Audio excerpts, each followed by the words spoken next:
have finished Agent Select, I've been told. So what are we expecting in this Agent Select? It's Sunset up first, isn't it? If I remember correctly, or are we Iceboxing first? I think we believe we are Sunsetting first. Yesterday, Heretics did come in. Riyadh's top performance coming through on the server, so it is a double unit composition, and well, maybe we'll just go and find out, hey we? We shall. It is going to be RRQ versus Team Heretics in a decider match to see who will advance and who will be eliminated from the Esports World Cup 2025 Valorant, and to take it away, it'll be Avril and Lemon Kiwi to cast the game.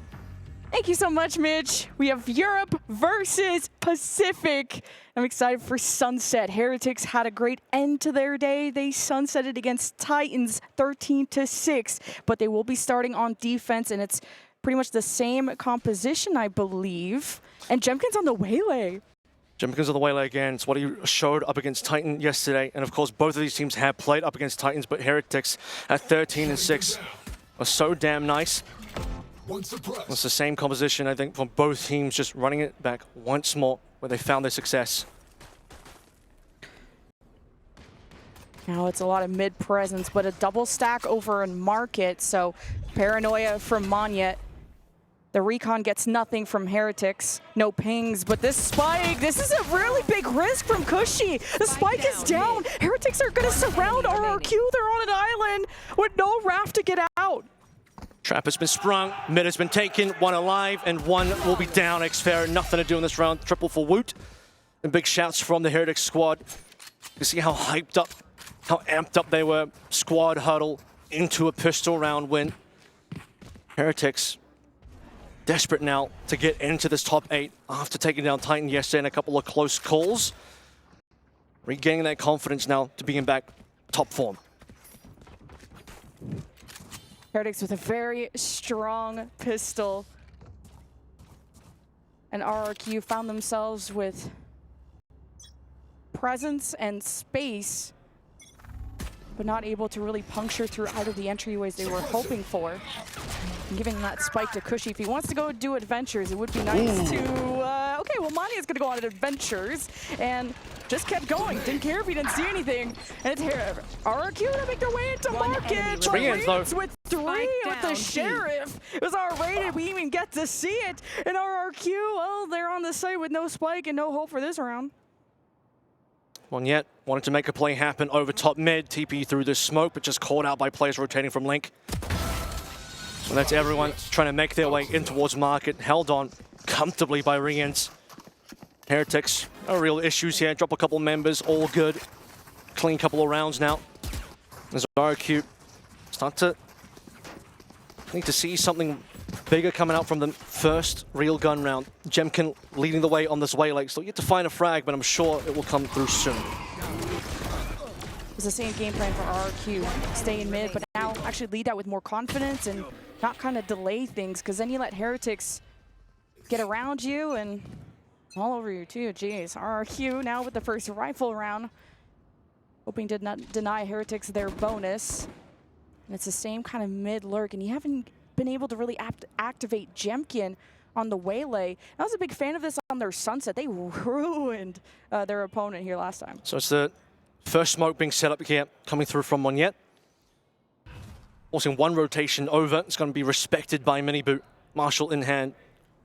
Just 2 members, Cushing and Monyet with the light armors with the one shot. Here it is, Obu barely getting out of that one. Prowler just about caught him. His eyes are just about to close real quick. The Prowler is about to bite him in the butt, and he just has to stay put. The Paranoia is gonna get him. Boo is stuck, but he's got the backup of Mini Boo also with the sniper. Good Brothers Paranoia. and arms and RRQ to elbow, dislodge one of the Boos, and 3 around the corner. Reinforcements from Heretics. And Mini Boo and friends work so well together on the left side, but now won't get eyes within the site. But RRQ not really safe to go for the plan. They are just trying to bait Heretics. See what Miniboot can do around the elbow side as well. Big swing coming, but high-low setup is at least a 1-for-1 trade. 2-2 now. Still waiting for the activation from Miniboot. Player that has to be watched out for here. Crazy guy on his own angle. Spots too late. Riyadh takes him down. One enemy remaining. Good start from Cushy. Riyadh 1v1. Time on his side too. Riyadh with, of course, a recon, 2 shocks, and now it's the mind games. Knowing Hold where for the Cushy. last position was, Cushy just wants to stay away from that Sova recon and play the element of mystery, the unknown that Cushy has to advance into. Riyadh 1v1 and the dance that Riyadh wins. Another clutch for the guy. Util required. Pure aura on that swing. Damage done. RQ, no response. 1 versus 1. Riyadh in 3 rounds. He'll have done enough to earn that Hunter's Fury. Big celebration coming through from the Heretics squad. As you can just see how confident they are coming into this one. And again, all it took is to get past that 319-day dry spell. That's all chairs, all victories, 3 in a row. What? Even the head fist bump, you take those. Oh my god. That's that early start. That was that energy from Heretics. 6-1 from Marians, who was so stoked in that interview with Mitch yesterday to break the dry streak and to set their momentum ablaze. And it's RRQ now through B main with the Vice Wall up. I like kind of this bait from Benchy, and it's the refract. RRQ just get dismantled by Riyadh. A beautiful double, and the firing squad remains for Heretics and out of distance. It is this KO trying to get away. The flash 2 delay needs to get out, but Cushy has made his way in, and through market there could be a cut, but now needs to link up here with Miniboo. Starting to look better for RQ here. Upgrade for Cushy, but it's not going to be good enough. Mini Spike down. on board. 13 HP, not a lot for Last player Jemkin, standing. and he makes his job easier. And he doesn't know where Boo is, but Boo at least has health. Now just waiting to see if Jemkin is going to plant. 50 seconds left. We have time to play with. I have the spike. See that first fake plant. Smoke and TP up for Boo. Boo must know this is more than likely the real one, although it is refract time. This is the opportunity for Jemkin. And Boo is playing it very patiently, doesn't want to get baited, and he has timed it well. Now the refract is gone. Playmaking capability for Jemkin is low. Yeah, you can play with these last 20 seconds. Now it's the time. Jemkin is actually just going to go for the play and not even the spike. I felt like maybe he could have planted and played time and just played like a chicken, I guess. But Heretics 4-0. Just didn't know where, just had no idea where the final members were. So it's a tough situation. Maybe just, I mean, he just doesn't have any util left, doesn't have any HP. He's concerned that you have a situation where he goes for the plant and instantly swung. He went for the plant 3 times, trying to bait the swing, but just doesn't come on through. Boo so patient. IGL, controlled and disciplined, winning the 1 versus 1, and now Heretics up 4. Gonna be a pretty critical round for RRQ, and you're gonna have to do it without your star player of Jemkin. But maybe this was just alert. Time for plan B. And with that trip set at B main, it will be RRQ trying to go for that market control again. And look how Benchy has already swapped his Thorns to that side. He wouldn't want to walk through top mid again. Monyet's been punished there before. Jemkin falls flat a little bit here, trying to make their way into market now. The Thorns are going to do some damage, and RRQ start to infiltrate and back against the wall. Benchy holds on, waits for the pinch from his duelist, and cages away, but it is Heretics unleashed, and RRQ managed to teleport away just barely and through the front side. Crazy guy makes the space, and the spike goes down. How does Monyet get out on 1 HP? He's still going to be at the plays. Once he's ahead, but will get shot just a little bit too early here. And Woot popping up again. Got that early 3K first round. Wants to finish it out now. Crazy guy 1v2. Has to check out through market. Has the chance to maybe wrap around, but you also want eyes on the spike in case it does get diffused. Now the smoke's in place. It's halfway. It's being stuck. And Crazy guy tried to prevent, but could not deny. Just no command away. 2 versus 1. Finish it off. Why not? Throw the ultimates in there. Guarantee the win. Shut RQ out of the map. And 5 in a row. It's already a bit of a disaster for this beginning. Starting to think when the attack pause is going to end up coming through from RRQ as right on time. Really need to consider how to navigate this round now. We have gotten to some very low number situations, some 1v1s, some 1 versus 2s, but it's been Heretics every single time. We've seen Woot popping off. We've seen Rien's popping off. Boo even winning that 1v1. Seems like everyone in Heretics today is ready to outshine their opponents in RRQ. Pacific's #1, currently struggling to even have anything done on this map, this opening map of a BO3. Heretics are doing such a good job of cutting down the forces of RRQ so that they don't have as much util and options and just manpower on the post plan. RRQ are left with 1 or 2 members at that. So the plan has been get into market. There's Thorns, there's a Sentinel, sometimes an Initiator they have to get through. They'll maybe wrap around through Boba, they'll send their Breach through B main. So RRQ can plan, but it's the post plans that just don't have enough members to get it done. I mean, there are some winnable low member situations that we've seen RQ in, but push comes to shove. Run out of util, not enough information, can't quite find the play required. And you just, again, you can feel the energy from Team Heretics every single round. Big celebrations. It's time for RQ to show what they can do with some upgrades in here. Not quite a force, but certainly a half bite. Jemkin has to be more careful on his A approach. He's got first blood in this spot, and sometimes that refract can be a bit clunky and doesn't activate the way you want, and you will get caught. So Heretics, with the 3 stack over there, going to back away to get out of reach from the Prowlers. So not much information for RRQ to work with, but as soon as they do, they have a Rolling Thunder to activate, and they are going to still go for it and really pressuring the back site. Meanwhile, Heretics, the lurk activates in mid, and RRQ have the site, but not getting any kills off that Rolling Thunder, and playing with Stingers doesn't help. Steel Garden going to come through pretty soon, although Woot was already activated. 4-2 now, and again, not great guns. And this will be the round. Crazy Kai really can't do too much more here. It was a good effort from RQ, but just the way that Heretics counter-positioned away, just to avoid the Prowlers, not give any information to RQ, was a really great job. And Mini Boot will be the one to clean it up. Had a little bit of util left to play through, but at this rate, just save your flashes. You know, with the Stinger, not going to have a lot to say. Heretics on 6, RQ on 0. Tac pause used. Rolling Thunder committed. And very quickly, Heretics will wait out the Rolling Thunder, will group around, flood site.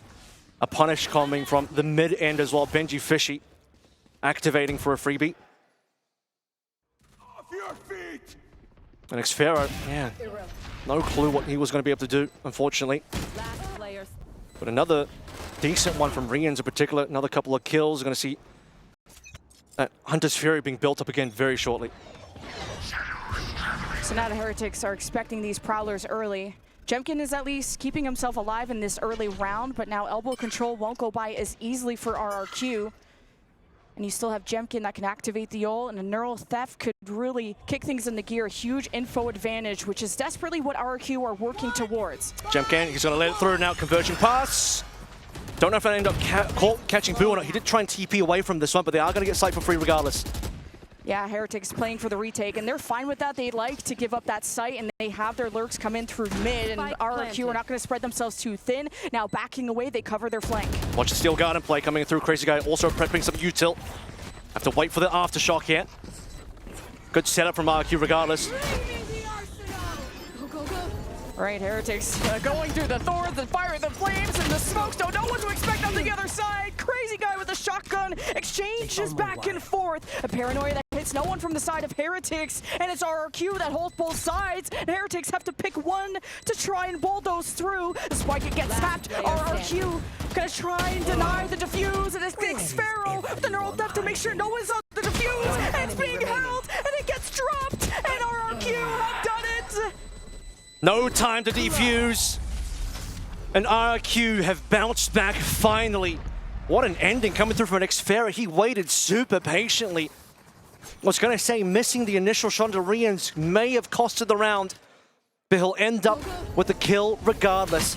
This Crazy Guy shorty kill as well, very, very much required, because this could have been very nasty, as he has to be the one holding position, eating that Steel Garden while the rest of his team falls off. But Xfero, Neural Theft eventually is the tool that allows RQ to be able to win that 1 versus 2, and no stick coming through from Benji Fishy means RQ are going to be able to fall through.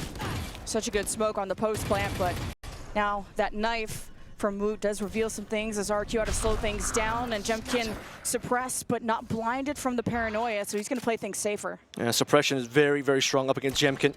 Have to consider the fact that your refractor's not going to have any value here, but B is under a lot of pressure. Benji Fishy keeping control of market that'll at least give room for his team, but sight's gone now. Wonder when Xfero's going to choose this time. He could get a big backstab onto Benji, and Heretics start to scale up through the top of the site, and Monyet is there, no paranoia, but smokes. Top mid. And Miniboo is at the top of the box, hoping to get an angle above this smoke, but is getting nothing. Heretics start to set up the market and backside Boba push, and it's time to activate. Xfero's lurk is coming up from behind market. It's all about timing, but the better shots from Heretics and the overdrive that kicks Heretics into a huge advantage, but the spike still needs to be defused. It is tapped, and Crazy Guy denies for now. But just the overdrive is too much, and Xfero starts to creep around, and it will be still the defuse. 7-1 for Heretics. Xfero just taking too long to wrap around, not too sure which direction he needs to help the team from. Has to do the long walk all the way from top mid where he found his kill, all the way down to B main. Basically walking the entire time as well. Meanwhile, Crazy Guy doing his best to hold on. Needed the extra player to be able to have the ability to at least play off each other. Heretics, though, despite losing control of B, are able to defuse that scenario, bring us to 7. They've already won the half. Now it's about how dominant they can continue doing this. And what else does RQ have left in the bank for this round? Basically nothing. Early knife from Heretics.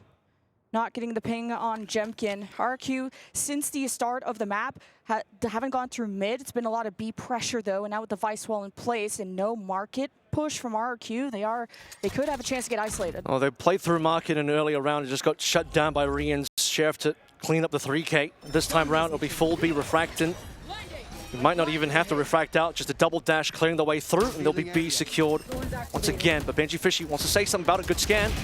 And Monyet also teleported on the other side to try and assist his duelist, but through all the smokes, Heretics just spam through it and have angles around RRQ. The spike is going to get planted. Xfero's trying to do his best to protect, but RRQ spread themselves too thin and don't have the weaponry to withstand against Heretics, so this is becoming a very one-sided affair for Heretics. No kills coming through from RQ, but they get the plant, so at least trying to save the economy slightly. Not a lot of rounds left to play through in this half, though.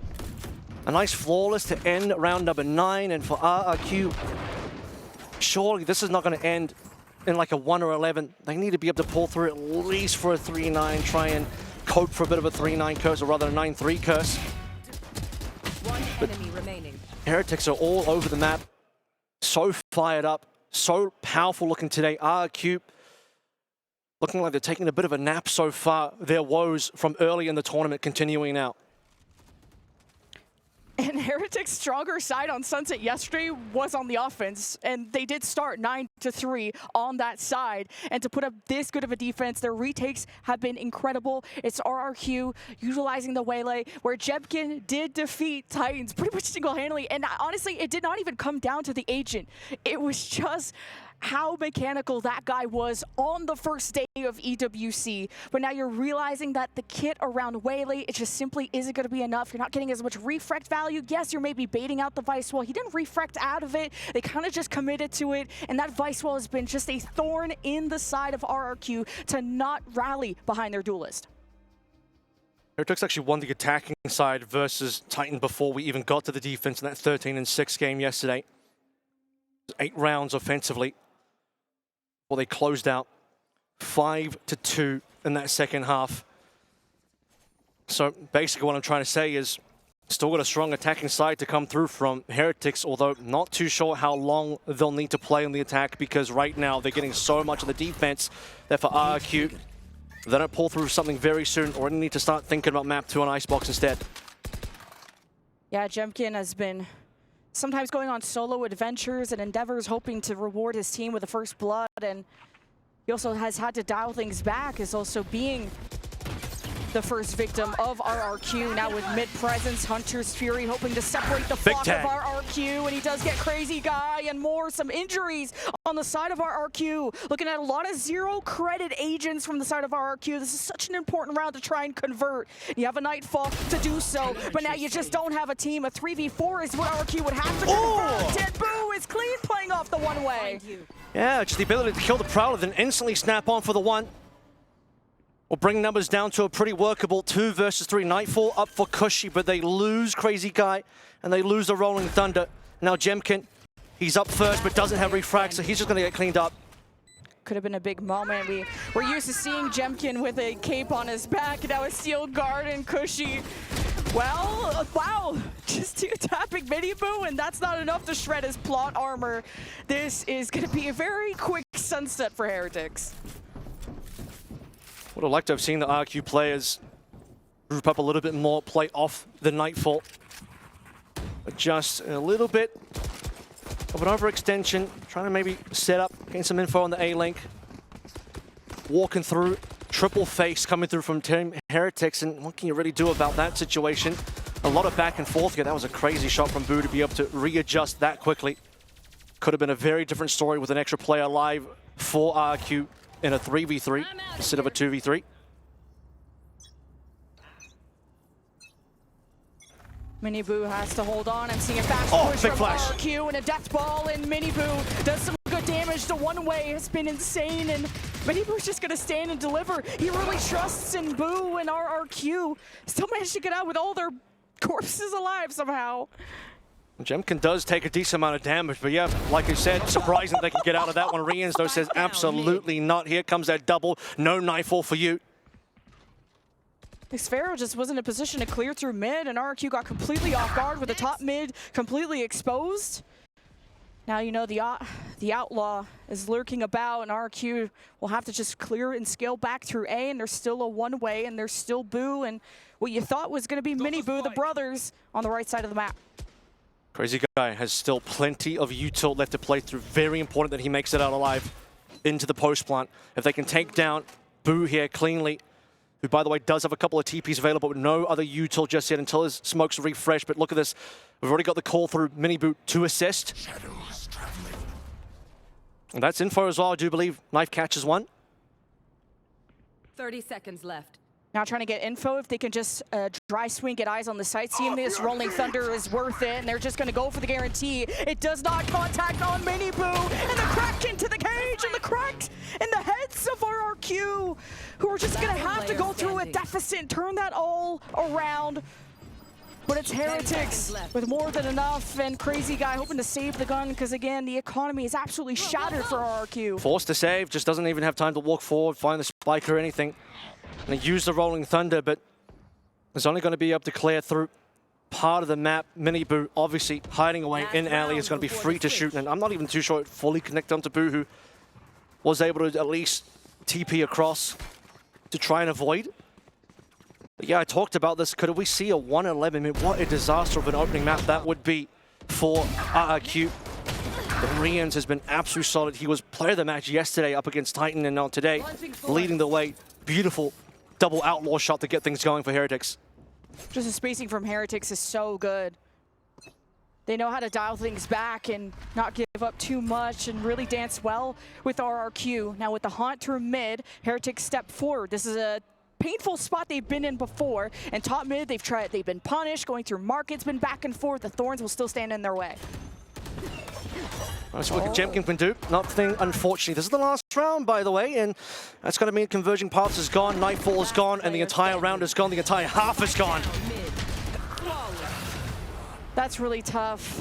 RRQ depending maybe a little too much on their mechanics at some points, and Jemkin double dashing. It did become very predictable for well, more on the Monyet side of things when he played it on split against NRG. The double dash can be very predictable where your destination ends up being, and Heretics have been reading him like a book. Jemkins can't get that first blood going, and we have halftime where RQ have a lot to talk about. Well, they didn't even, we didn't even get to see the refract. That's how quickly Jemkin dies.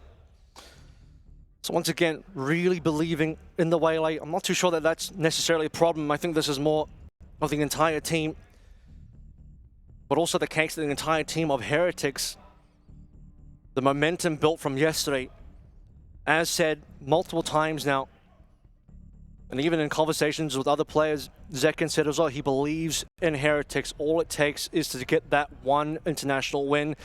The Heretics so desperately wanted to break the curse, break the dry spell, and now the Heretics are old. Just might be back.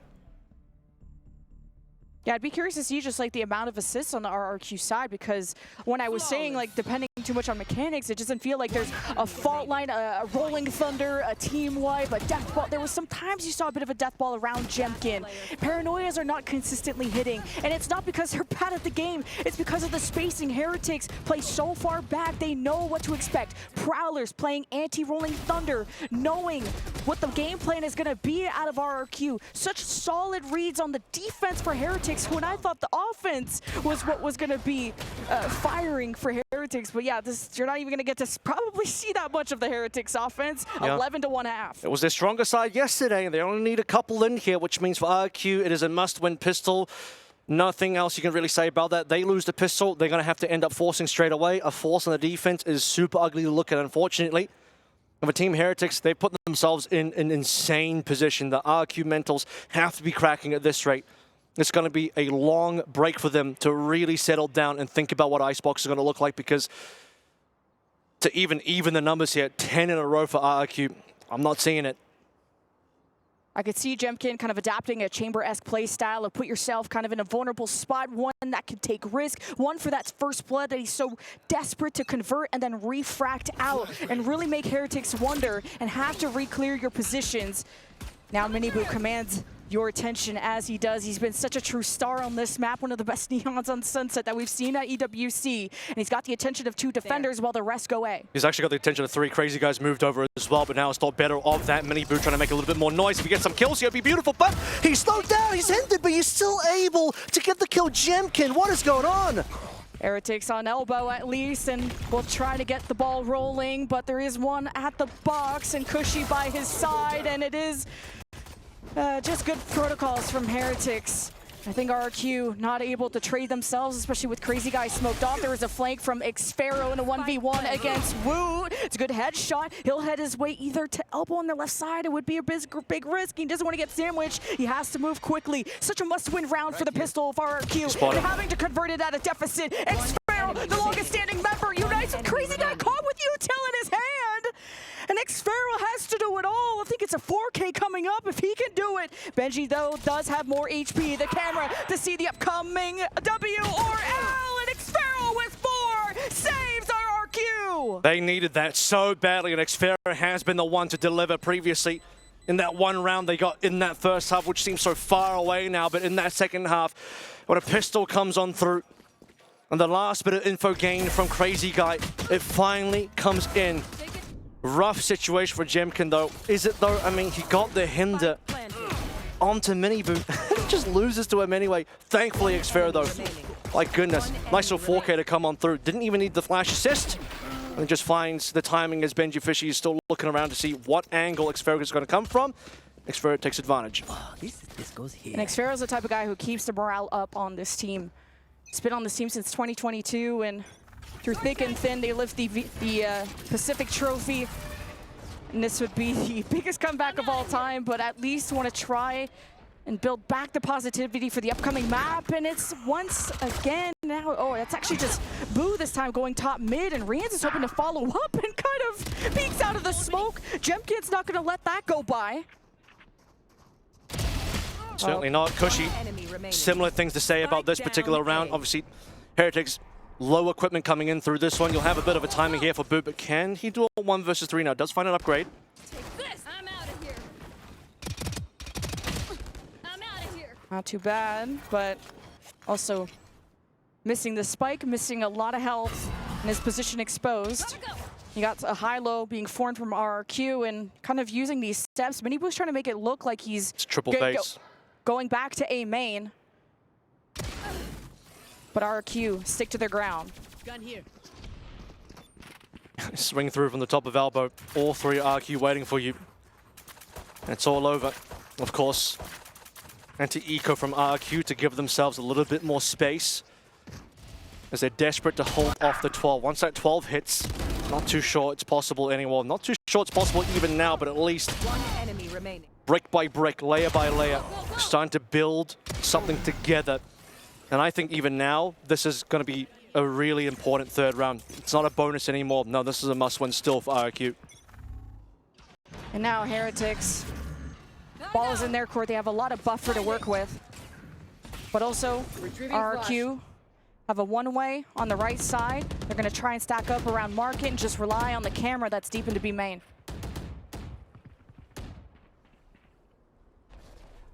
Working our way over towards A. One yet with the one-way. 3 stack for RRQ on B, but they'll go exploring very shortly. Benji could be in a bit of trouble here. Oh, decent swing at a Benji, but just outnumbered and outgunned. And Heretics, now that their lurk is destroyed, they'll have to try and activate at A. And there's some delay from that smoke, and I think Monyet knows it. Not going to be great to use that gun at a distance, but you're going to need a whole team to try and defeat Heretics. And willing to play for a little bit of retake pressure here as well. Elbow's been given up at this point. Monyet knows. Eyes over towards Elbow. He's only got a Spectre though, so the range is not going to work out for him. They're going to end up abandoning site.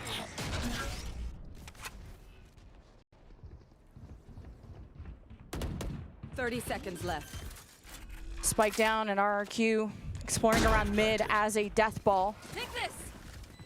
And trying to take angles, and I like this proactivity from Miniboo, and it's good information, but at what cost? A lot of health now gone as Heretics create a bunker. Rian's in Elbow. It's going to be off. Oh, you got no flashes, no paranoia, nothing from Rian. Just the TP, just what? To run and cut. What is Monyet thinking? And Woot shuts it all down to get closer to match point for Heretics here on Sunset. What is written, what shall be decided, unless Xfero pulls a rabbit out of his hat. Now 1v2, he made it happen on the pistol. Headshot up close against Boo. And Rian's pokes his head out through Elbow, halfway defuse, and he does not stick it. Taps it again, Rian's knows he has time, and Xfero with 4, still cannot convert the round. He's nearly done it again. Xfero in the 1 versus 2 clutch. He actually gets both kills, but this time around, no time to defuse. Unfortunate, but well played regardless from Xfero. Late into the round, narrow theft earned and used, delivered to get the value on the last 2 members. And now 2020 hindsight, you're thinking if he had stuck it all the way through, might have won, but you can't think that way sometimes because you never know what's going to happen. Rians could have popped through, could have tagged him down. The Rian still is able to pop through at just the right time to force the defuse to stop. Now RRQ have the 3 stack and trips everywhere. Camera destroyed though, and Heretics happy to grab the orb and decide on another venture, while Monyet has made his way through A main past his one-way. This could be a big moment for him. Doesn't have any support here, so this is going to come down to just Monyet. Playing this one very patiently, unlikely to be spotted out. Yeah, he'll find a time in his swing for sure, but he is being watched by Boot. What a read from Boo! To just be posted up and always careful to what RRQ could try and throw at them, and Heretics have just absolutely hit this map out of the park. This is even more dominant than yesterday, and Heretics have said in their interview, this is just the start of something that's going to build. This really comes from the fact that the share wasn't used by Benji, being saved a little bit longer. And because the right side of the map on A was compromised, Boo has to understand the possibility of the flank, well read once again by the IGL. Crazy Guy stays on the other side of this pillar because he has full util ready to flash, fault line, aftershock, whatever it needs to try and save this for RRQ. Finds the timing, but the Heretics show face at front door, playing off the recon, spamming through the cage. Heretics have silence and a bit of peace to work with as Jemkins wants to unite with his initiators to swing out of the smoke, but Crazy Guy's been found, and where's the reaction from the rest of RRQ? Heretics just paved the way, the red carpet soaked in blood of RRQ, who have 2 left, and it's up to the Jemkin show to shine, and Xfero's got 2, 13-3 on Sunset for the Heretics.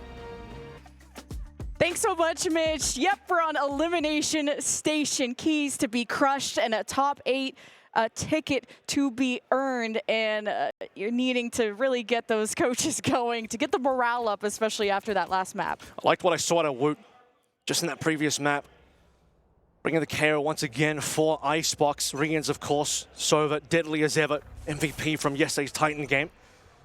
But the test will come through first and foremost for Xfero, the one player on RQ in that previous map that did look like he was on form. Watch for the walkout down mid as well. Yeah, and it'll be up to this anchor of Xfero to lock things down, play around the smoke. And now that you have your jet into position, you have Crazy Guy with shock bolts that is going to try and pressure Yellow. And now the spike's been planted, so RQ couldn't really prevent this, and now work at a disadvantage, but everyone's in position with, of course, a paranoia from Monyet, and Heretics just play hidden. Watch for the paranoia come through Monyet. That's the go time. Fragment still available on the opposite side as well. It's a good start from RQ. Good swings, just being out in the open, but Heretics, they match blow for blow, and it's Xfero left to pick up the pieces, and he still has a spike to defuse, and he's just not going to have time at this point, especially with everyone playing dodgeball against him, and Boo fades away with a 4K. You better believe this IGL do be shooting today, Boo. On point, so is the rest of Heretics. You know when Boo is able to come through with a nice 4K on the pistol, that Heretics are here to win. All guns blazing, quite literally here. And for RRQ, not the start they wanted. Again, barely got anything done on that previous map. They did win a pistol though on that second half, so not disaster just yet. RRQ again, reset the mentals from the last map, come into this one fresh. Wait for that first gun round on number 3 to see if RRQ can come in a big way. Kind of different roles from RRQ, in case I wasn't mentioned. Against Wolves, it was Monyet on the Viper and Crazy Guy on the Omen, so the important change is to try and pull out a win, because defensively, RRQ did nothing against the Wolves when they were up 8-4 against them, as previously mentioned, so hopefully these are the changes that RRQ are going to be happy with, but facing an anti-eco, you're just trying to play as stacked as you can. Monyet's Omen left a lot to be desired on Sunset. But not wanting to change up the roles too much. Again, Jemkin and Monyet saying to each other, need to work together here, Omen and Jet. They both posted together on A. Playing for mostly retake on the B side and a fast rotate as well from Xfero. Okay, that's not a site we want to hit.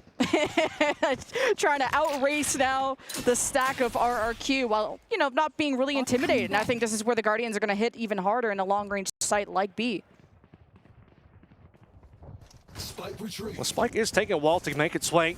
So at this point, RRQ have actually been able to rotate in time. They are here. Look to close the gap in terms of pistols. Xfero's done that. It's the spam through the smoke at the top tower when the Viper wall was up. Heretics had a sense of security. And they still have a drone, shock bolt, paranoia, but RRQ, they can just hold it. Now paranoia gets thrown as soon as you hear the spike get tapped. The molly is there. The real estate on RRQ's side, but Heretics, they're trading a lot better than the last map, and you're just gonna eat that shock bolt and try to trust in your team. Mini-Blue converts 3. Wow. The spike is down, and Heretics with the anti-eco. Rians, he eats a snake bite, eats a shock duck, gets the plant down with barely any time left to go. Heretics looked like they were about to drop that round. And what an insane comeback it would be for RQ to instantly win that second round, prevent the anti-eco. And it just comes down to another 1 versus 1, and Rians not to be denied. Heretics, they're so clean in these clutch scenarios. Again, it's been Xfero on that last map that is able to at least bring through some value in the clutch, but every other time, whether it's Sunset or the beginning of Icebox here, so reliable are these members, even under the most insane time pressure. My hope, I guess, is that RRQ are diminishing the forces of Heretics in these battles, these fights. Really come down to the last remnants of Heretics to convert. Now Monyet here at the top, be making contact here with Tower, relying on a Sova through the bottom side, and if they feel like they have a moment's peace, they could try and drone up. Will be destroyed. Do note that there are 3 rifles on board for Heretics as well. So they're reasonably well equipped to actually compete for this round. As I remind RRQ, they dropped, I was going to say 5, but ended up being a lot more rounds in a row, including this number 3. Really important that RRQ make a statement early on. Knowing that the Sheriff was the one that shot it down too, so some confidence from RRQ, and Monyet with important, oh, he just got distracted, hearing someone next to him, but Heretics crawl through the choke. That's the Viper wall, some protection for Cushy, and a good delay provided by Xfero as he tries to get in position here on the high ground. And Heretics have Mini-Boo inserted deep at the corner, waiting for the reaction from this Viper as Cushy leads at the one angle, converts a double, and he continues to live on, but at 18 HP, a 1v2, Boo is just better! The Boo brothers surviving until the end here for Heretics. They brought guns into this round and they deliver on those weapons. Monyet was actually in a reasonable spot as well, playing on that pipe. dodges the flash, turns it, but is very concerned, as mentioned, about the other player from Heretics. I think it was actually Miniboot on top next to him. And in comes Benji, Fishy, and the rest of Heretics. They check the positioning and just get the spot onto Monyet, and the rest of RQ soon to follow among the rest of them. And that round 3 gun round falling away from them again. Miniboot this time with the Outlaw ready to punish through. Lockdown's ready for Cushy, but I don't know if they can be in a position to actually use this considering their lack of guns. This is a bit of deja vu from Sunset when it was a 6-0 start for Heretics. But that was, of course, on their defense and on a different map. So RQ do not want to hemorrhage this much this early. But Jemkin, if he could light up the kill feed, this will be a whole different map. That's what we need to see out of Jemkin. Quiet so far at this EWC. What a time to come alive it would be now. Map 2. 3 down in terms of rounds for this as well. Xferric spots a lot. The orb grab for Heretics, and you don't have a lurk that's kind of clearing through A. I mean, once this drone sees nothing, you have to imagine rotates need to come through. Yeah, especially with Xferro down, that'll be reinforcements being called from RRQ, so Heretics have a window to work with, but that, you know, we have the X-ray, we have the map, they don't. So Heretics would maybe want to wait for that Viper wall to have some gas to come back up, and then the plan ensues, especially with yellow position from Rians. Having the better weaponry. Could have been a plan at the Viper's Pit as well, but they're going to believe in their better guns here. No need to expend the ultimate if you think you're going to win anyway. However, Jemkin sharp right now. Can he be sharper? Oh, and he kind of takes that damage. Isn't ideal, but he's been the headshot king this round. Oh my through God. the smoke. Wait, check PC. What was that? Now 2v2, but Woot on his last legs. RRQ. One enemy remaining. Not the best weaponry, but who cares when you just got a bow and arrow? You got Katniss Everdeen and you got Jemkin the GOAT. Didn't even need to use any cloud burst towards the end there. A couple of players coming in late for the retake, and Jemkin, he starts off strong, he finishes strong as well. Pick up a couple of gun upgrades. RQ finally will stem the bleeding. As mentioned on Sunset, it took a while for them to bring one back while losing to the Heretics streak. However, even then, when they brought that one round back on Sunset, the streak from Heretics ended up continuing anyway for 1-11 first half here. We're going to end up seeing a little bit of an RRQ streak themselves, stringing 2 in a row. Be really nice. Losing Xferric here, by the way. And then a big 4-man rotate that ends with a Jemkin 4 kill, including the one through the smoke. Heretics are going to be conditioned to be a lot more careful of yellow. When you're not playing a Jet, you're not having as much fun vertically, and it's just going to be your Omen that could make those big plays. And Jemkin got the first blood, willed that 4K in the Thrifty, and gets the ball rolling. He saw them, yeah, at least we heard it, how loud they were getting, but look at this adventure. That Miniboo is on, and he's cut from the mid-lurk of Monyet.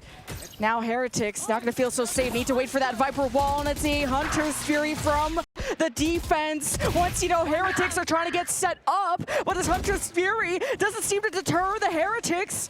3 versus 3. It's an orange position again, but it's also gonna be from the fence as well. Woot. Good for that one. Crazy guy gone. Jemkin Blaze available if this round goes a little bit wide for Cushy.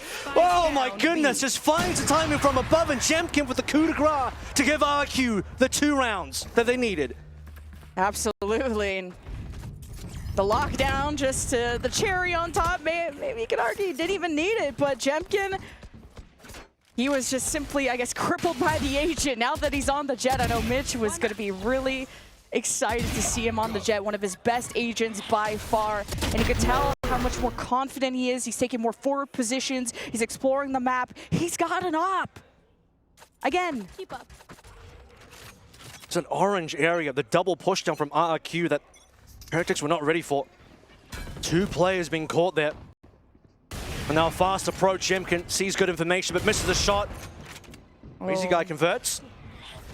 Heretics are confident. They heard the op. They still want to challenge it, but man, RQ stacked together.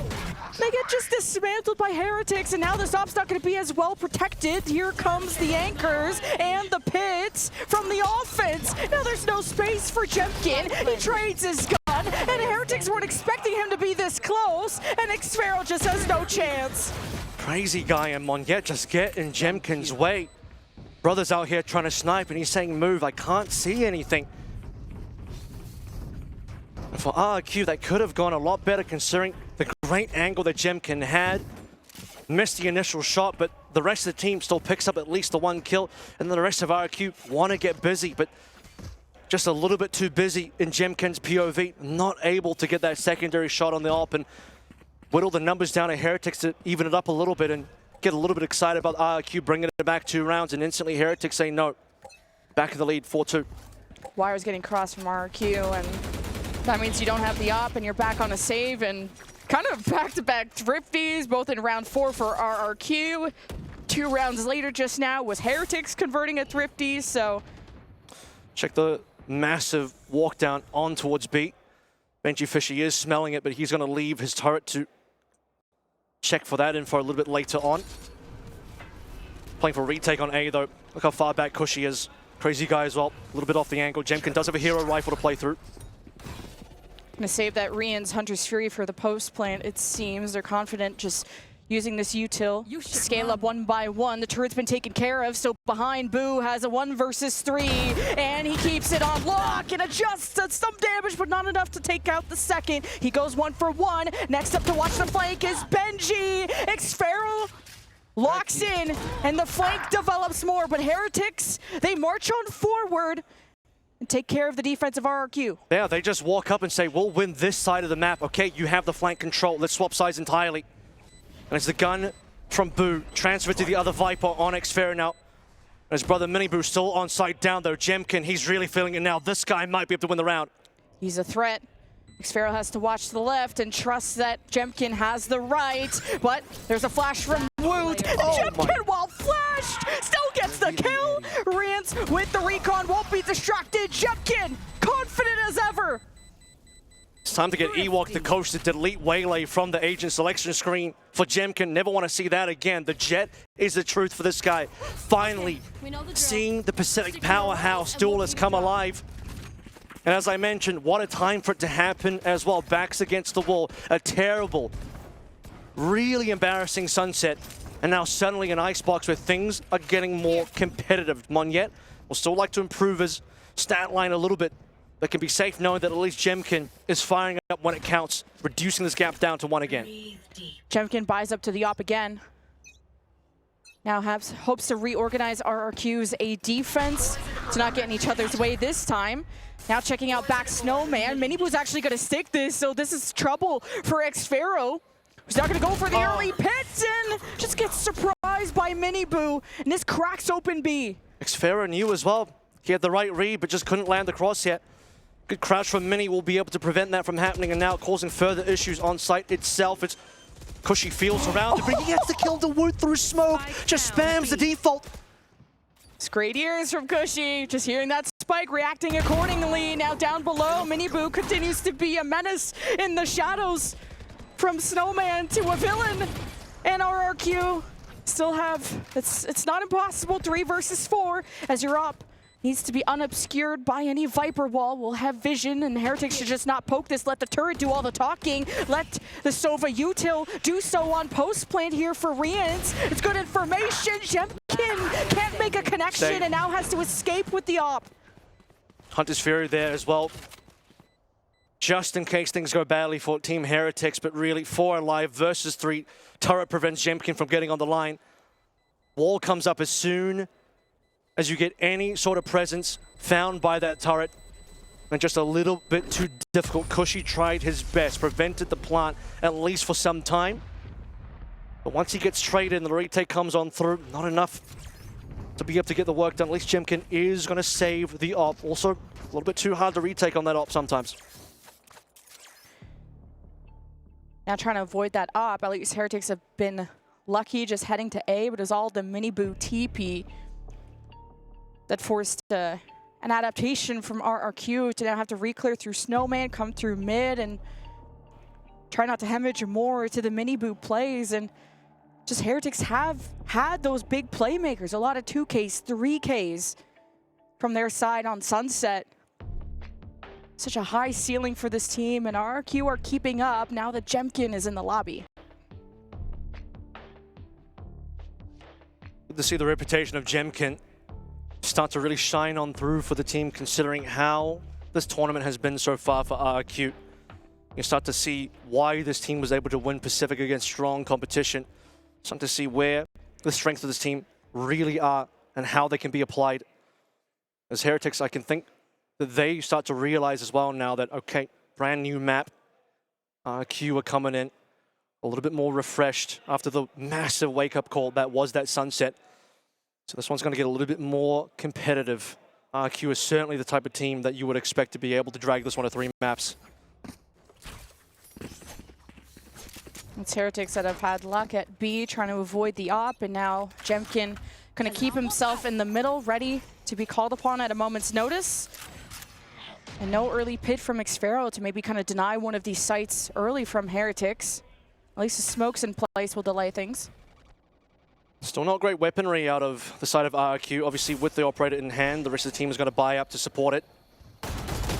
Oh. We'd like to see Cushy land a couple of those Guardian shots, but not to be the case. At least he sees about 3 players. Yeah, really feeling the pressure and getting a bit jittery. And despite the spams through the smoke, Heretics don't really take much damage and get the spike down, and now can just play out of sight, out of mind. It's RRQ's hand that's going to be forced, and Jemkin wants sight lines. Monyet clean shots, and you still have shock bolts from Crazy Guy to try and flush out the Heretics into the line of sight, and a Hunter's Fury from Riyadh to just pressure back the members of RRQ, especially if they touch the spike, and it's Jemkin versus Riyadh, the 2 stars at 19 HP. Jemkin needs a band-aid, and he needs more time, and the spike's about to tick down. And Rians has found a really good hiding spot, and Jemkins just can't do it. He's got to just get the op and get out. Rians again in this late 1v1. I mean, this time just kind of plays for the time. It has enough HP, knows exactly what his job is. Q get it really close. Really nice shots from Monyet actually through that wall, taking down Boo. Getting those numbers just a little bit closer. Maybe if the weapon that was dropped from Cushy was something a little bit better for Jemkin, he would have been able to make it happen. Really needed to land the shot onto Rians, couldn't get it. Thinks the round is over, but a lot invested into this one. The Hunter's Fury finally got used as well. Really, really close call here. You can still feel the pressure clawing at their heels is this RRQ squad. 3 rounds behind now, but you start to feel the potential of them getting more. And this is a Heretics without a duelist, so still doing a good job on offense to scale up slowly to take the space. Most importantly, holding it for the plant and falling back and really not giving an inch for RRQ and making it so it's coming down to time. Scenarios for RRQ, but it's the time that's killing them. Yeah. You have Monyet with the Sheriff against 5. Cover going out. There's too much work to do. He just has to play for retake at this stage, wait for some rotators to come through. Unfortunately, it's just unlucky for Jemkin. They're not walking onto his site. He's also 1 away from getting the Blade Storm, so they really want to commit to this one. You'd like to see him find a kill somewhere to enable the ult, but the rest of the team just doesn't have the weaponry. It's going to be tough. Well, RRQ have converted 2 thrifties. Why not a 3rd one? Well, I'm just coping because Heretics, beautiful double from Boo. Spike down, RRQ getting some high ground, getting some angles around Heretics, not a distance. Wait, mini Boo, is he at it again? No, just trying to get information. Jemkin with an op. Again. We'll tag him. And Benji doesn't even have to peek this, but do they know the op is here? And now they do, but an answer comes just as quickly from the Heretics side. And Xfero, it's hide and go seek, and it could be deadly, but a good pinch, a good crossfire from Heretics shuts that down. I've seen Xfero win these before, but this time not on a Cypher. No clutch neural theft to reveal the positioning. No smokes to play through. No HP either to get it done. It's ironic that you have a round now where the rest of the team has full weaponry, but the one big gun is gone from Jemkin, the op. He held that for so long, saved it a couple of rounds, but just didn't have the supporting cast around him to enable it further. And also, a little bit unlucky, the fact that, again, Heretics just didn't walk onto his sights. 7-3 now, Heretics have once again won the half, but at least you can start to see more signs of life from RRQ. Knowing only the Omen is forward is still good.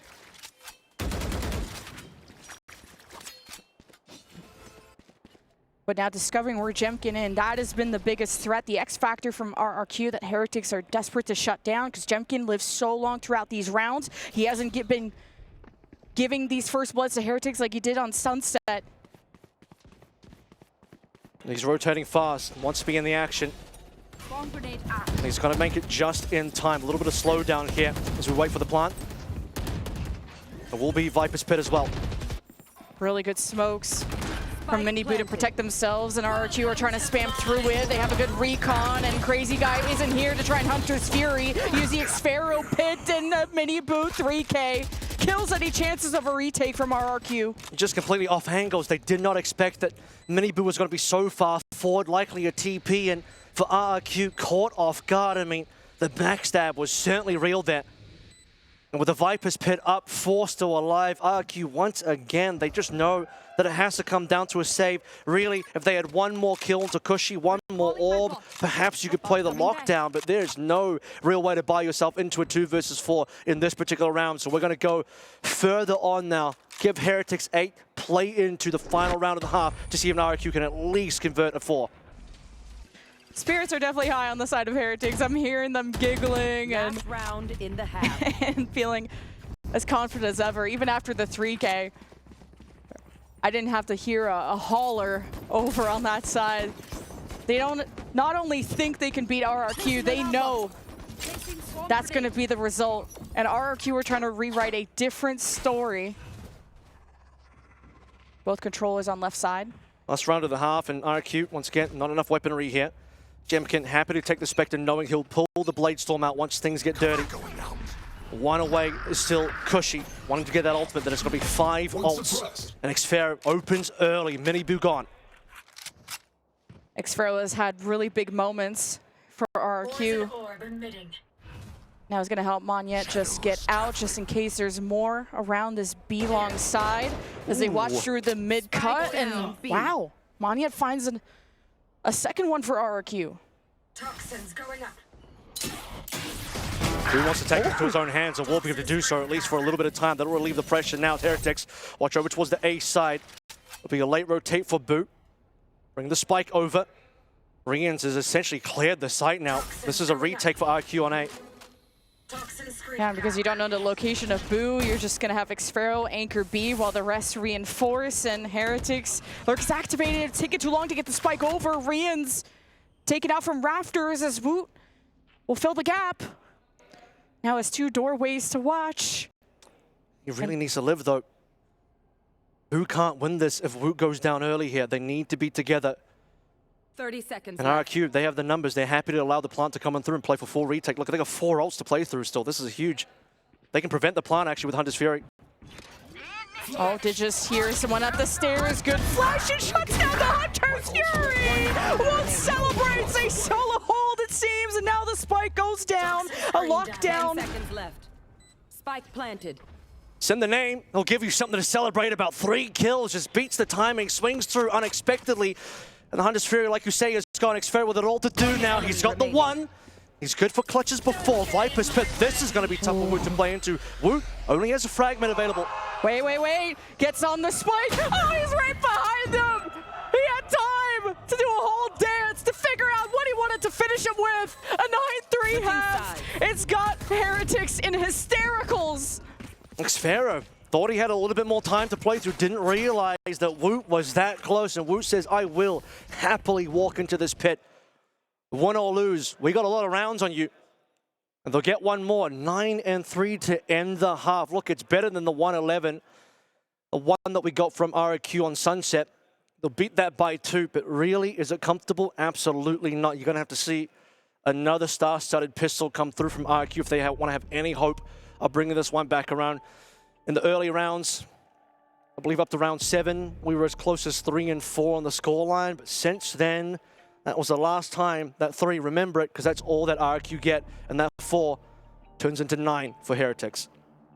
And he just held that pit for so long. And obviously when he didn't use it so early round to close out any side, then it's just, all right, for retake, cool. And just thought he had more time to at least get the defuse halfway and then hunt for the kill. but there's so many pop-off moments from the Heretics side. The Boo brothers are peeking. Wu just got a 3K, solo holding 2 doorways, and it was just that step at the staircase. I think that might have been Jemkin, which got the attention of Woot, who swung, and it was just unfortunate to use the Hunter's Fury at the moment, too. I mean, they just did not expect that Woot was going to swing through from that store, from rafters. Completely surprising the team. Really, that round dead to rights for the side of RRQ. They had everything in their hands. Massive ultimates, Hunter's Fury, lockdown. Good luck playing that round as a 2-piece, and thankfully Woot held on as well and didn't walk through further to try and challenge. Miniboo's excited about that one. How do they still have voices? They're just always screaming. They only need a few more rounds of voice left until they get ready for tomorrow, because it's looking all Heretics all day. If RRQ, energy sapped out of this team, life sapped out of this team. Last chance for them to play and show what they can do internationally here at EWC. And speaking of energy, at least they'll be joining NRG into top 8. If all goes well for Heretics. By the way, I do believe KC won as well, which does mean it's going to be a star-studded European lineup in the playoffs. KC 2-1 versus Billy. Heretics looking for the 2 and 0s. We got a little bit of gun action happening nice and early. It's Monyen and Xfero. That's a lot of Heretics players hammered to fall back. Heretics going for a Hail Mary. Xfero just kicking them in the dirt. Oh my god, he hasn't lost a single duel. Just a death ball of RRQ looking for a flawless pistol. Now that brings momentum back in their side. Yep, here it is, RRQ. Once again, second half, they were good for the pistol. They were good for the anti-eco last map as well. Bring us to 5 and 9, and then RRQ need to start to really string some rounds rather together. Heretics can consider that they could win that round 3 this half, put themselves at 10, and then afterwards RRQ need to lock in. Good, hard, fast, close that gap. There's no way RRQ can really win this map unless it goes to OT in my mind, so might be one of those OT situations again. Heretics map 2 yesterday versus Titans, bit of a rerun of that. RRQ have had strong pistols throughout EWC, like I said, taking 3 of 4 to them. Against NRG, to always having the second pistol against Heretics, so they keep themselves in the game, but good buy-ups too for RRQ, breaking also the 5-round win streak for Heretics. No one's checking New Benji. side, and Benji flicked on by Crazy Guy. Really nice to see him have his moment. And you saw both rifles there from RRQ looking over towards mid boiler, and just nothing looking at the tube at all. But yeah, numbers now really low down. Still a possibility for Miniboo to do something special here, given how many light armors are on board for RQ, but yeah, he's on the wrong side of the map. This will be playing for retake as Rian's abandons. Drone will discover that everything is clear. It'll be a nice free plant. Heretics could just no charges left. Go down with the ship if they really wanted to, but this is a team that feels like they could face the 30 world. seconds left. Spike planted. They're just so far away too, but Miniboo will get the rally going. So hit. It's a bun you're trying to take out, and re-peeks and gets it against Jemkin. Miniboo will readjust while the rest of Heretics will let him do all the work. It's looking like it will just end up being some exits here for Heretics. However, given that Miniboo's got one gun that can do some work, and my god is he doing, he doesn't even need to get the headshot, a body shot will do. But this is damaging the economy of RQ considerably. Yeah, go for it, a little bit more. Boo's like, I'll go defuse. He just sprinted all the way from mid, being a true believer. And you're forcing so many repurchases out of RRQ despite starting with a 5v3, so not the worst, huh? Even when Heretics are losing rounds, they're still kind of winning them in other ways as well. So for RQ, they would have preferred to have walked away with a lot more guns than they actually are, which now means that some players might not have full armors. Let's see what Heretics will be bringing on board. Of course, everything they can. Miniboo is 2 away from ult. Same as Monyen. No other major accelerations here, though. Really, for this round, it was about diffusing any sort of situation that was going to happen through mid. catch out any surprises that was going to be there. Benji Fishy could have made things quite interesting over towards 2, but was found out nice and early, and now Woot wants to get aggressive.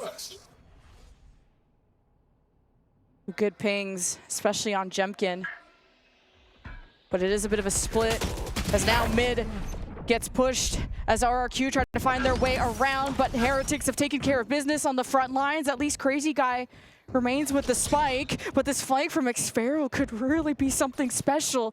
He just needs to not reveal himself, take things as slow as he can, and thought he was going to come up from behind Boo, but reconsiders, finds almost good timing, but the shots are just cleaner from Rians. This team is so split. I mean, Cushy's not there to support at all. He's going exploring elsewhere on the map. Meanwhile, it's Crazy Guy walking up a spike in hand, and all 3 surviving members of RRQ completely lost on an island by themselves. Bit of a worst case scenario here. Now made even worse, suppressed out. Crazy Guy just needs to get some couple of kills and pray for some economy damage, really. A fine death. Okay. Some damage to himself too, and tries to isolate the 1v1 and wait the headshot on the Boo. It's definitely possible. He knows where Benji is. Hopes to get time on his side. Now Woot and Benji are going to attack from all angles. No util from Woot, but Benji has a turret if he wanted to peek and check, get info without taking a risk. But Crazy Guy, just one shot is all it takes, and Benji will get Heretics to double digits. No way for Crazy Guy to expect 2 players coming from opposite angles. He wouldn't be able to really deal with that anyway. Would have to somehow isolate both those targets, and on 5 HP, easy to get wallbanged. Starts out reasonably well. Big punish onto Miniboo. But then the rest of the round just completely goes awry. Multiple members on the site itself falling by Heretics, and then the major split up from RRQ. 3 members unable to do anything to support each other, hoping to find themselves some isolated flanking 1v1s to bring things back. But as expected, Heretics likely will find that 10 before RRQ now. It's business time. They need to start getting these rounds in now. Yeah, 3 rifles from RRQ, but a lot of light armor buys. Just economy is shattered. Mentals are as well, as a tube walk down from Miniboo. With Kitchen also, or around there is Benji. Poison orb emitting. Poison's off. The economy damage has been so extreme that you can start to see that the lack of weaponry here is going to start hurting big time. Cushy's been dropped off. He'll be to play off his own util. This is going to be a big walk up now. RQ ready to explode on B. I'm trying to find, is it just going to be Boo? Is Miniboo there as well? They unite as brothers and Heretics. Just play out of sight, really forcing a panic from RRQ and maybe desperation, but there's so much time to play with, and at a distance, it's a Guardian from Rians, and the smokes will start to dissipate soon as RRQ wait for the Xfero wall to come up, and if he could get a pit, that would be really huge. It's a 2-man info gain on the knife, though. 30 seconds, time to fall off. This is the only time they can. It'll be a long sprint as well. This is where Cushy's going to start walking up as well. Drop off Jemkin rather, to try and keep things a little bit busy. But as time goes to nothing, Heretics have to start assuming something's going to happen. Yeah, just RRQ thought they had time and had to reconsider, so it's do or die. 13 seconds. It's time to go for Jemkin. As he activates, the wall is up, the spam through, the smoke, the spike is down! And Heretics were ready for it! And RRQ, not so much, hoping to at least keep one of these rifles. 2 more rounds for Heretics until top 8. You're just seeing this RQ squad stacking over towards B, going quiet, time running out, hoping, okay, well, normally most teams defensively would start splitting their defense. What defensive team in this situation would still full 5-stack B, no info on A at all? And the confidence, the calls from Boo to say, no. All 5 here, they will finish on this site. And then suddenly, all of RQ just walk into the trap. They're thinking, even if there are members left, over on this B side, maybe just 2, maybe 3, not all 5. And it was all 5. There's just nothing to pressure back against Heretics, who are do not fear that Viper wall once it comes up, and just spam through. It dropped and it was so cooked. And if Xfero, my only hope was if Xfero could have just got 1 kill, just even just the play could have had the pit up, and just coming down to Heretics having bigger moments. If they're fighting for kills, they are not going to have an opportunity to plant. They left no time for themselves. They're really just hoping, given the amount of time left, they were going to be able to confuse Heretics a little bit and, again, force them to rotate off. But this type of composition, it's not like you can put a Sage wall up and get a safe plant. There's no safe plant. You can get spammed out super easily. Oh, that's so awkward. Okay, we got it. Locked in. And I get this. just really wanted to gamble. So did Heretics, but they double up. They hit the jackpot. Now they're about to walk out with all of their winnings. 2 more rounds to enter that top 8, giving us 4 EMEA teams in playoffs. Starts with a drone and a recon, and Rian's with a drone of his own, but he knows something is up. A lot of utils thrown his way, and the knife from Wu will confirm it. Now RQ loud and proud, but it's all just a fake. Even using the Viper wall, changing it from B to A to really set up the spike for success. Unfortunately for Monyet, from the shadows, wanted to try and fake it. So, well, fake it in the sense that confusing Heretics, making them search around, but Woot was already in position to look around spawn. Well, it's not here. Well, couldn't he be? Well, Boo going down is going to cause some issues. This will be a plant for sure now. Finally, RQ get to play a post plant. You want to see a Viper spit, they'll get that one in play. Happens this round. That was the plan. RQ, the ruse, was really pulled off well, but you still need to close out the round. And Heretics, they 2-2 split from Snowman through mid, just trying to puncture through this bunker into the pits, and it's exchanges. A disadvantage that Heretics have to overcome, and this pit, Xpharaoh has to stay within it. RQ playing from main. At worst case, they could play around yellow, play around the corner, play to protect the spike, and leave Xpharaoh out to dry if needed, who extends outwards to poke and prod away at Heretics, forcing out the save, but I mean, it could buy up anyway, but it's over for Heretics. Not good enough util here. A little bit shy from finding a Hunter's Fear, which would have been nice to clear out the pit. A lockdown, which would have forced Xpharaoh off. Even a counter pit from Boot to make things really interesting with the pit on pit plate. But Heretics understanding their situation. They already lost members. Lacking in the util. Trying to keep that economy safe. Walk away with their guns. RQ still scrambling to come through with some rounds, but they are coming through with some rounds now. Just trading back and forth. It's going to take a Herculean effort from RQ to turn around a 3-9 half. Was the deadly duo of the controllers on the left side, and Take flight. Boo and Mini Boo have had big openers here before, and just through the smoke, Jemkin didn't even have time to dash. Just the reads from Heretics are so good. Instantly deleting the owl drone, seeing the smoke come through. 3 shots come out from Mini Boo, knowing if this is where Jemkin wants to walk forward, this is where he's going to fall. Xpharaoh trying to use this one way a little bit to spot some feet, but I don't think he saw anything. Hunter's Fury from the defense to try and get the cutoffs on RQ, at least knowing that they're in B main, but not getting any tags. Ooh, Cushy finally turns around. I was going to wonder who the first player to spot the other was going to be. And I saw him to slow things down. Cushy waiting for team, holding rafters. Now he knows that Rians is there. Oh, lucky on that bounce. Cushy untouched. This is his moment to shine and try to throw some muscle for RRQ. And Heretics also could have a flank here from Boo. There is no turret to check it. RRQ are just surrounded here around the site, hoping for a screens push and a swing, and the paranoia kind of threw off the aim of Cushy, and Monyet's not so lucky. Where's Xpharaoh? He needs to activate now. He's waiting a little bit too long. 1v1 over towards the main side. Crazy guy, super important to win that one. Now, Xpharaoh reveals his position. He is the last one up. Still has one piece of util. It is part of a top, and that means he's got an easy headshot onto Mini Boo. And a 1 versus 1. Now, Benji, Fishy with it all to do. Limited time. And RQ will find another round. Big clutch from Xpharaoh again. That was close. Really good job to still have that Molly left at the end. I was worried about the timing, as he was still trying to destroy some stuff left in mid, but a big step-up moment once again for one of the veterans on RRQ.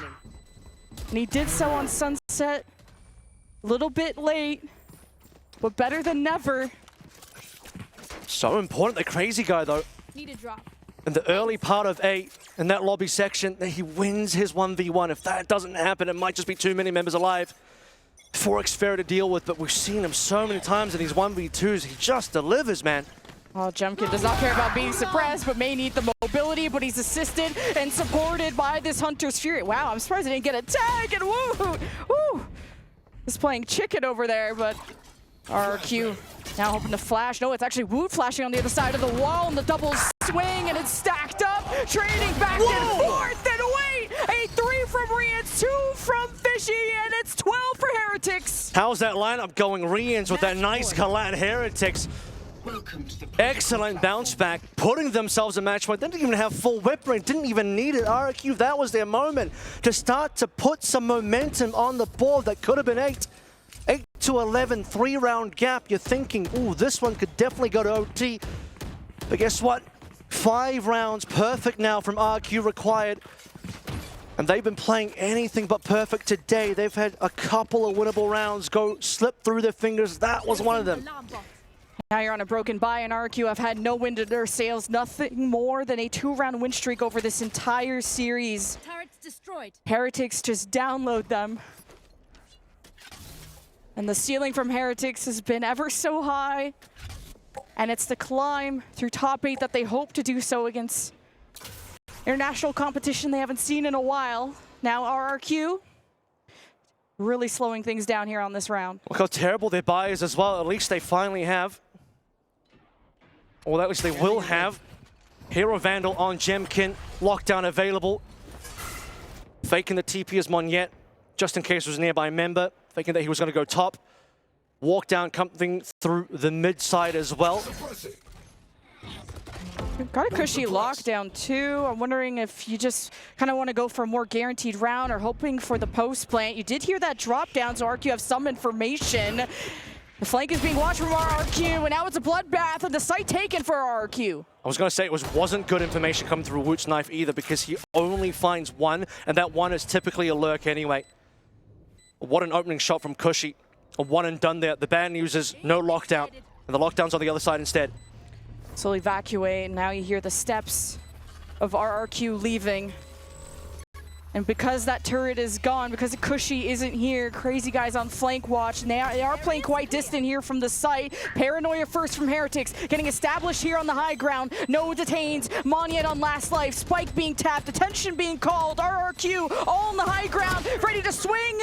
Is RRQ on the low ground? It's Benji that converts a big double. Many boo down for the count, and RRQ keep their heads above water.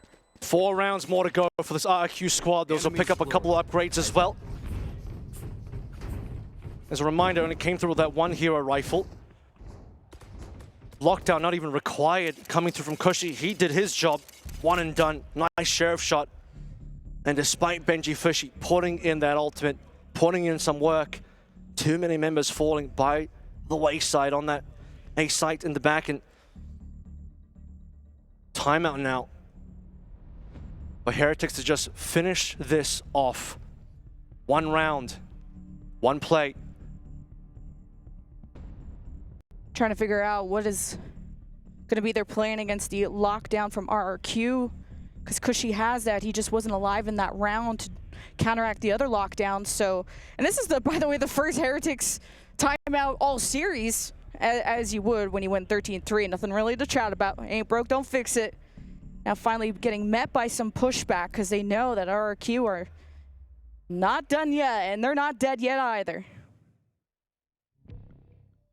Heretics are heavily favored to clean up this map and clean up the 2-0, but you wouldn't want to start having mistakes come through now, for things to start breaking apart at a very pivotal point. Again, they've experienced what it feels like to be on that second map. They were there last night, and it went into OT. At least that time it was them dragging it into OT as things started to really get out of hand after a great first half start here for Heretics. They're in the lead. They need to close. They want to close. Benji solo holds the left side with a Vandal. And what an opener too. Boo takes some damage, but he also knows there's some presence here in mid. Cushy could have a big moment to try and set up this lockdown, but he needs to live this round because you're on last life against Heretics. Cushy's in an interesting position here as well because he's not going to be able to work with a team for... Okay, how about this? Benji, Fishy. He gets 3, no Hunter's Fury, so this lockdown could be big, but Cushy, he's off on his own adventure. He's in Narnia, and the spike is lost with no support. Crazy Guy is solo and no health. Still got a lockdown available here, but these two members are not playing together. If this is an opportunity for Cushy to get a solo onto Woot, would be absolutely massive. That could give them the round. Woot exposing himself, and Cushy will accelerate. Now it will be the plant 2-2. Cushy has done everything this round. A big risk, but a big payout to get behind the defenses of Heretics that have felt very untouchable. Now it's a 2 versus 1. Crazy Guy to keep RRQ here at EWC, and it's Miniboo that has to save it. Rians versus Crazy Guy. 30 HP versus full, and the defuse that still has to be done. Time running out, and a clutch for Crazy Guy. 30 HP, but catches Miniboo looking the wrong direction. That could have gone so much poorer, considering Cushy dying at a pivotal time. You also have a situation where Cushy really taking some risks here. He has a very important ultimate for the round, although to be fair, didn't end up using it. But not having a successful flank could have been very bothersome for the team, but he'll find the timing onto Woot, enable the plant, play the 2 versus 2. And the Crazy Guy in a very tough spot, but having the calm and collected measure to finish that one off, drawing this one down to a 3-round gap. Oh, losing Jemkin is so painful, and didn't want to wait for the Hunter's Fury. He wanted to use it as a distraction. And now the spike heads towards B. The KJ Util tries to deter them from taking yellow. And Heretics will be cutting through mid with a paranoia that kept Heretics rooted. Spike out for RRQ, and Heretics with everyone alive, and a post plant that'll cover the spike and be as far back as they can, and even a lockdown, just layering all their defenses. But look who's making its way around the perimeter. It's Benji with maybe another heroic moment, and even throwing out the knife from Woot to save it. Detained. He's detained. Benji acting as bait as Miniboo steps up to save him. They infiltrate the Viper's pit. Heretics in a 4 versus 3. Explore to find the Viper. And Miniboo punctures through the hearts of RRQ and will be killing their key as well. Very soon, the defuse will not have time. RRQ barely remain here at EWC. Yeah, they lost everybody. That was way too close. RRQ praying on their knees. And it works out for them barely. Oh my God, that timing could have been so different. This is where it all could have ended. But a lockdown that actually catches Benji, and then just barely running out of time at the end. I mean, there was no one alive for RQ at all. And it started so well for Team Heretics as well. Woot, he was spotted out, wins the 1v1 duel versus Jemkin, cancels the Hunter's Fury with his own suppression. What? That's the pit gone. What? Just these spams through smoke. These players are otherworldly sometimes. And so are RRQ, that of the effort of assembling their biggest round win streak of 3. I know it's not much, but it's enough to keep RRQ still kicking. And these moments accounts for everything. Can RRQ pull through now, bring us into an OT? They're gonna walk on to site. We'll be free for now. Woot trying to see if he can make it in time. But they're all stuck behind screen, I should say, and that's gonna be Rian's down early. And Woot knows he's up against Jemkin. Can he win? Should be doing okay with the better weaponry. Benji only has a Sheriff, so trying to force some buy-ups from RRQ. It's not clean from RRQ. The rest gonna play through main. Now trying to get eyes on the spike. The KJ Util does buy some time. Heretics can still finish this in regulation in the next round, but just coming in with mostly Sheriffs, it's going to be RRQ converting a 4th in a row. Good to see the rest of RRQ show up. That was a little embarrassing for Jemkin, not going to lie. Too many missed shots. Multiple opportunities to take Woot down, and Woot was just living through all of that. You mentioned there'd been barely any Heretics timeouts, and they're going to call one more. on the final round. What a comeback it's been for RQ. Would be heartbreaking if after all of this effort they don't make it to OT. You start to feel like they deserve it. With the Heretics as well, they could have ended this map a long time ago, and this is where pressure starts to mount. Sometimes you hit that 12. Listen, it's happened to Gen G multiple times. In these types of situations, you start falling apart, mental starts breaking a little bit, confidence starts slipping. Suddenly RQ find their moment. I mean, the pressure's on RQ as well, but they're currently thriving in it outside of a couple of key moments. But again, 2 rounds ago, man, that spike detonation with barely any time left, I mean, that was so close, way too close to call. And Benji has become that wild card and also the ace up the sleeve for Heretics to, you know, purposefully detain himself, for example, in that lockdown to just see if he could destroy it or get kills and eventually have so much trust in his team to act as bait, and that came down to just almost being able to get that defuse for Heretics and end it sooner, as you said. All comes down to this, though. Now that Heretics actually have a proper buy, they can end this in regulation. Yeah, really unfortunate as well for Boo in the previous round. Just had his pit deleted instantaneously. Monyet, once again, is going to try and cause a little bit of confusion early from the shadows. Will make Heretics go running a little bit. Both Woot and Mini Boot searching. They won't see anything, so they'll assume. And nothing has gone wrong here, and it will be another RQ push up.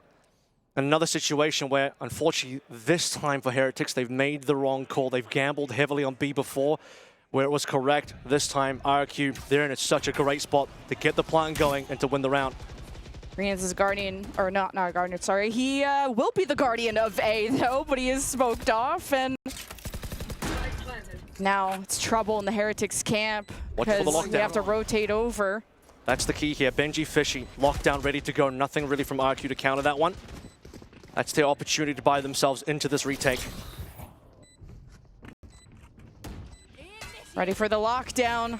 Now RQ have to make a decision whether they fight or flight, and it's Jemkin that is just the bully at the front, but he's the one to put into a locker, and Heretics with a broken pie do what they can, but RQ are firing on all cylinders, and the paranoia blinds Heretics from not being able to close this out regulation.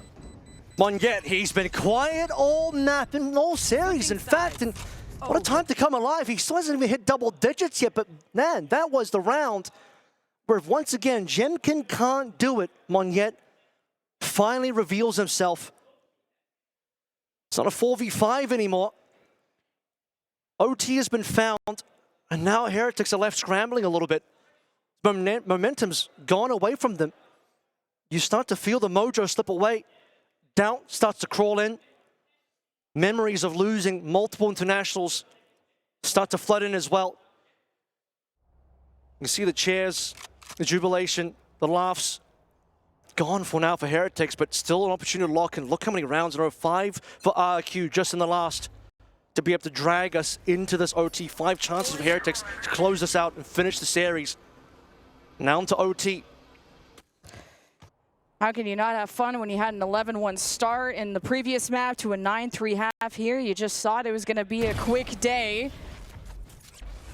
Now you have to do this into OT, and RQ's offense has been stronger when they faced up against a peaking Wolves at Masters Toronto, but it's their defense that couldn't hold, and why they ended up losing in the end. Now RQ will be on defense, where they suffered 3-9 to kick things off. Yeah, it wasn't a good defensive side, and Heretics can play off the back of that one. You'd imagine that this should be very favorable for them to at least put themselves back into map point, but a couple defenders are going to be nearby. Xfera has been pretty sharp so far, but he's at a very extreme range. Phantom is maybe not the right weapon to be playing at this particular range, but a little closer and he'll be able to do the damage. Now RQ are not peeking them. They're just playing to spam through the smokes, and Monyet has that spot downloaded.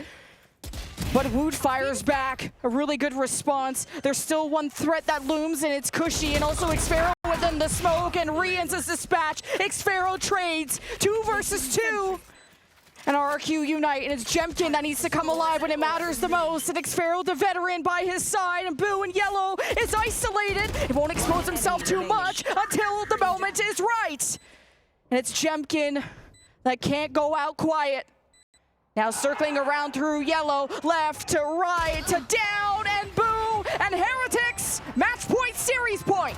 Jemkin not in a position to trade his teammate there. Xpharaoh, he's done so much in these situations. You can't ask for more. Cushy as well, leading the way for RRQ.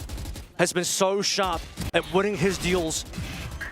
Monyet even contributing here, preventing the plant initially, but Wu did so much, and it comes down to the 2 versus 2. Rian's finding his marker to Cushy, but just no ability to support Xpharaoh, who really needed some help there. And left in the 1 versus 2, Jemkin has been a bit of a snoozer in the last few rounds, I gotta say. He had some big plays earlier on the map, and he needs to show that again. RQ on a 5-round win streak when it comes to attacking rounds, so do they feel deflated now that they're truly on their last life? And Heretics started to put a dagger behind them, so... Look at this fast rotate. Heretics are smelling this one. They finally broken the streak as well. They won a round after dropping 5 in a row. Here comes Paranoia. Oh, I don't know if they make contact. And Heretics fire big round again from Boo, but better from Xpharaoh, who has the pit, still needs to plant, will use it to enable himself, and on the high ground, Woot tries to deter him from the objective. Still waiting for Mini Boo to get into the picture, but Woot for now has time to play with. He didn't plant. He had to fall off. In fact, I think Woot could have actually wallbanged that position as well. Xpharaoh's lucky to be alive. He's going to now push this into Cushy planting instead with more HP. Xpharaoh again in these very low number situations. Can he clutch once more? It's duo versus duo. And Xpharaoh low and finished and found in a 1v1. Paranoia out! And it's Cushy that stays stable, and the overtime continues. Switching sides. Overtime. Skip a heartbeat there. Another close call. Make sure to cover the angles I can't. And now RRQ, they save themselves a tactical timeout that they're going to burn now at a critical time. Cushy's about to drop 30, by the way. This guy has been sneaking up the rankings, sneaking up the leaderboard. Jemkin led the way early on, found a decent amount of success in those rounds, has gotten a little bit quiet, but Xpharaoh and Cushy late into rounds, always good. Nearly a kill onto Xpharaoh despite the pit. But we just didn't have the wallbang, didn't have the capability to get that kill. Fragment dropped him. Xpharaoh to minimal HP though in that round. Coming down to the wire. Both teams having a 9-3 half on their offenses in regulation, so it might just come down to which defense can prevail and how wild you want to play in an overtime deciding match of your fate at EWC on the line. And this timeout just to calm things down from RRQ and maybe come up with some different ideas of how your upcoming defense can prevail against the Heretics. Look at Xpharaoh there. He's just able to get so much. It was a triple face. Once this wall drops, 3 Heretics members all in 3 different spots. You think the round in the map of the series is probably over right then and there. And out of nowhere, Xpharaoh delivers once more. And this guy has just been ice cold.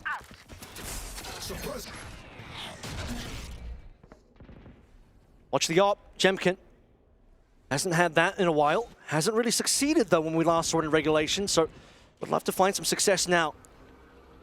Maybe it's what you need to discuss. You haven't shown that up in quite a while, so now you drone up. Heretics still going to take their time to scale up and fully respect one of the top Pacific teams in RRQ.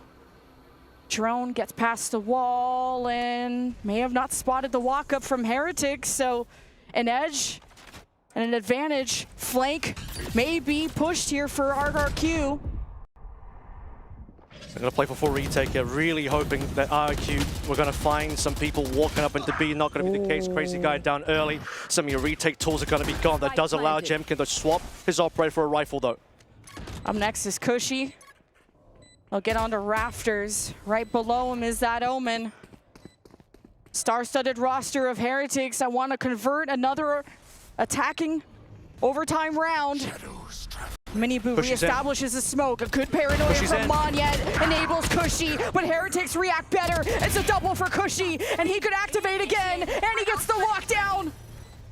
Overtime has been his playground. On the flank, Xfero, he needs time to develop. Cushy is down, and Xfero has to take the helm, the tip of the spear, and he has the spike to defuse, and the defense has no time. Another attack, won by Heretics. Xfero just too late there to save his teammate. Cushy did so much, he snuck in onto the back of the rafters.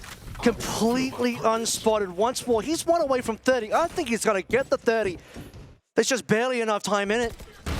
My goodness. And the lockdown as well. And you know, in this sort of situation, Heretics are gonna come for you. They will be fighting for that lockdown. The question is, where is it gonna come from?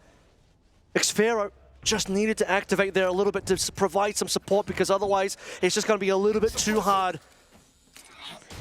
About converting that a defense, and Wu wants to take advantage of the info off the knife and will fall back. Op for Miniboo. I don't think we've seen it really much at all. And Huge. who cares about the op when Benji gets the most insane double kill? Has this sealed the deal for Heretics into the top 8? Finally a defense. RRQ, 3 versus 5, a turnaround.